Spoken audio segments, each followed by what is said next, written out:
As investors, we applaud that. In fact, within Asia Partners, we have a new word we use to describe the kinds of companies we're looking for. We don't look for unicorns. We look for, in a Southeast Asian way, rhinoceroses. What do I mean by that? It's the humble, quiet, underappreciated company that's low at ground level. It's got a horn, but it is worth $1 billion on a PE multiple, not on a revenue multiple. They also actually exist. They're not magical. They're not magical at all.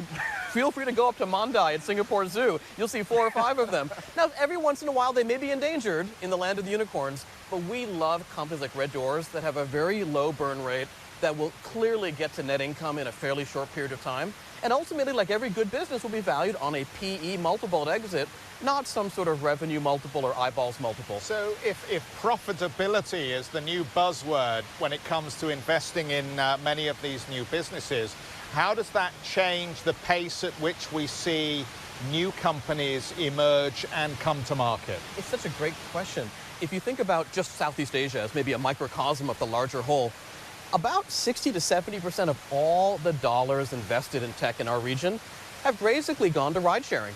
But ride sharing is one of about 15 different taxonomical categories that are quite compelling.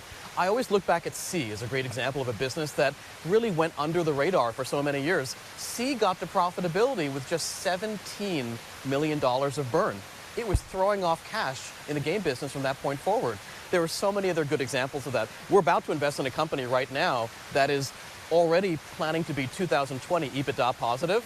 And it's not the only one we see. We see so many baby rhinoceri running around, humble, close to ground level, thick-skinned as a rhinoceros should be, and authentic. You talked about the importance of localization, especially ride-sharing, and the playbook there, particularly when it comes to Uber, has either been acquire your way into a market to get that local experience, such as Kareem in the Middle East, or get out of a market as it did here in Southeast Asia. Would Red Doors be open to an acquisition? Do you think that that could be an exit plan? Well, it's interesting. As an investor, we always try to find companies for whom the base case is a very high-quality NYSE IPO. The pleasure that we had at Sea of being the first company to list and then to be a successful listed company is one that I want to emulate. It's why I retired. I literally told my colleagues I'd like to rinse and repeat 20 or 30 more times over the course of hopefully a long career. And when we invested in Red Doors, front and center, the desire was for it to represent Southeast Asia proudly on the main board of the U.S. But like we like to say, great companies don't get sold, they get bought.